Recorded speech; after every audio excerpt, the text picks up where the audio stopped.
देखिए, रुपए में चीज़ों को बढ़ाना और प्रतिशत में चीज़ों को बढ़ाना, दोनों में बहुत छोटा सा अंतर होता है। जैसे हम आपसे कह दें कि 200 रुपये आपके पास है और हमने आपके इसमें 20 रुपये और बढ़ा दिए। एक आदमी कह रहा है कि हमने 20 रुपये बढ़ा दिए और एक आदमी कह रहा है 20% बढ़ा दिया।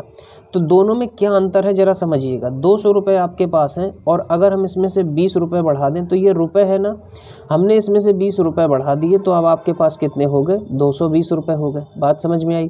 लेकिन अगर आपके पास 200 रुपये हैं और हमने कहा कि 20% बढ़ा दिया, तो सबसे पहले हम इसका निकालेंगे प्रतिशत। तो 200 का हम क्या निकालेंगे, 20% निकालेंगे।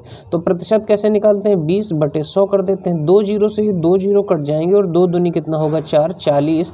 तो अब यहाँ पर हमारे 40 रुपये बढ़े। कितने रुपए बढ़े, 40 रुपये। देखिए, यहाँ पर 200 रुपये था लेकिन यहाँ प्रतिशत में बढ़ा रहा था, यहाँ तो रुपये था तो रुपये में ही बढ़ा रहा था, एक जैसा था तो हमने जोड़ दिया सीधे सीधे।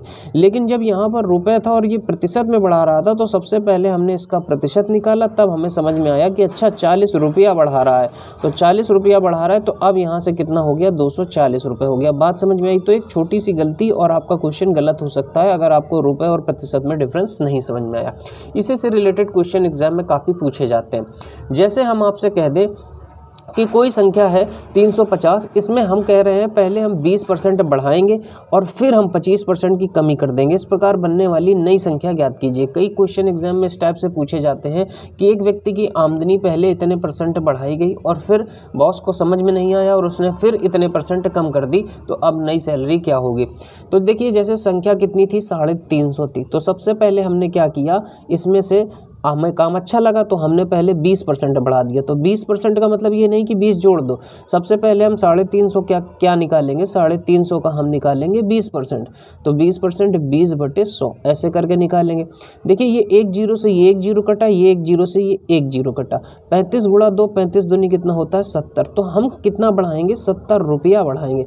तो हमने 70 रुपये आपका बढ़ा दिया और अब आपको मिलने लगा कितना, 420 रुपये मिलने लगा। आपकी ज़िंदगी अच्छी चलने लगी, 420 रुपये आप कमाने लगे। फिर हमें काम समझ में नहीं आया और फिर 25% की हमने क्या कर दी, कमी कर दी। तो 420 रुपये अभी आपको मिल रहा था, अब हमने कमी कर दी कितनी, 25% की। तो ये नहीं कि 25 घटा दो, हमने किस में कमी की है, प्रतिशत में। तो सबसे पहले हम क्या निकालेंगे, प्रतिशत निकालेंगे। तो हम निकालेंगे इसका पहले 25%। तो 25% जब आप निकालेंगे तो देखिए, ये एक जीरो से ये एक जीरो कट जाएगा। अब हम इसे 5 से काट लें तो 5 25 हो जाएगा, 5 दूनी 10 हो जाएगा और 2 से काट लेंगे तो 2 दूनी 4, 2 एक कम 2 हो जाएगा। अब देखिए, जब इसमें हम गुणा करेंगे तो 21 पंचे कितना होता है, 105 होता है। और ये 105 रुपया आपका हम क्या करेंगे, 105 रुपया हम आपका कम कर देंगे। तो 105 रुपया हमने आपका कम कर दिया। तो घटाएंगे तो देखिए, 10 में 5 जाएगा, 5 बचेगा, यहाँ 1 में 0 जाएगा, 1 बचेगा और 4 में 1 जाएगा, 3 बचेगा।